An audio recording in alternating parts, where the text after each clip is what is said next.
Hello and welcome to our Cucina Rustica. My name is Pino di Cerbo and this is my mom, Filomena di Cerbo. and today we have a one-pot wonder for you.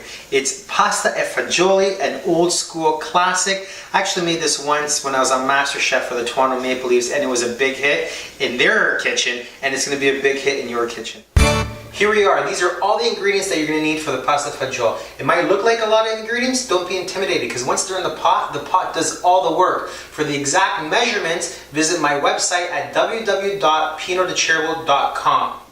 Our pot's at medium heat and we're going to start adding all of our ingredients. We're going to start off with a little bit of extra virgin olive oil into the pot, and here we have some pancetta. Pancetta is Italian style bacon. It's available in any grocery store. Just ask them to cut it about 1/4 of an inch thick and cube it up. Mom, start stirring all that up.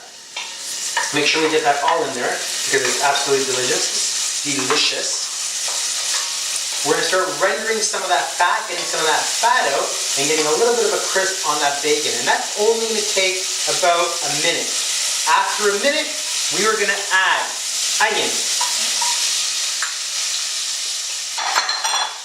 celery,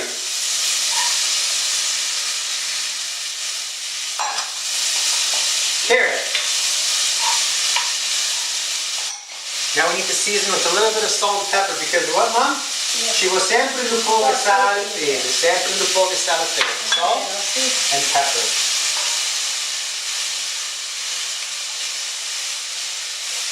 We're going to saute that for about 5 minutes. We want everything to be nice and translucent and soft and true. You probably see us using this quite often. This little pepper mill was brought from Italy from my grandfather years ago, and we've been using it for 50 years now. Yes. A little penserino. Isn't it cute? To our beautifully sauteed vegetables, we're going to add a bay leaf, some thyme, and some freshly chopped up garlic. The garlic you always want to put near the end, because it only takes about 30 seconds to cook the garlic, and you don't want to add it any sooner because you don't want to burn it. And then of course, a little bit of picante is always delicious in recipes. We have some dried chili peppers here, and I'm not going to put all of them, I'm just going to put a pinch in here. But of course, adjust for your flavor. Not too much? What happens if you put too much? It gets really hot in the air and your eyes start to cry, right, Mom? We're gonna saute that for about 30 seconds, and now we're gonna add our Aurora diced tomatoes. It's a perfect size can. One of these little cans does the trick for this recipe. So we're gonna add it in there. These are Italian tomatoes that are rightly picked and put into a can at the height of the season. We're going to give that a stir. Now we need some stock in here. Now what we're using is Aurora's chicken broth. Now this is no salt. I really like buying no salt chicken broth because a lot of the products out there that have salt, it's too much salt, and I'd rather season it myself. So I really like Aurora no salt chicken broth. So we're going to add this to our pot. The whole thing.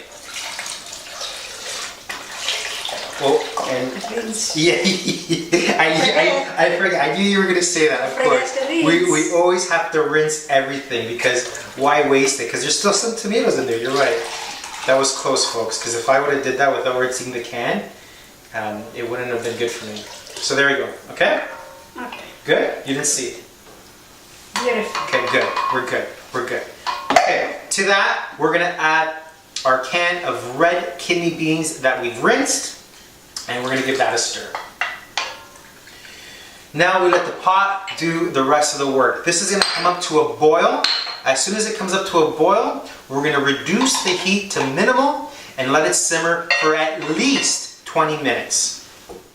The only thing that's left to do now is to add our pasta. We're going to add our pasta and we're going to cook it in the sauce to the package direction. Mom, take up the lid, please. So we're going to add it in here. And the reason why we put the pasta inside our pasta fagioli here is because the pasta is going to start releasing its starches, and it's going to thicken up a little bit of that the pasta fagioli itself. That's it. 7 minutes is what this pasta calls for. Make sure you read the package directions on yours, and in 7 minutes it's time to eat.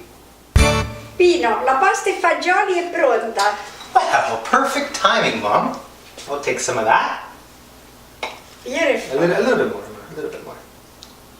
I know you like. So here we have it, our pasta fagioli. Hearty, delicious, easy. I like a little bit of grated Parmigiano cheese on top, a little bit of fresh parsley, and I'm going to enjoy.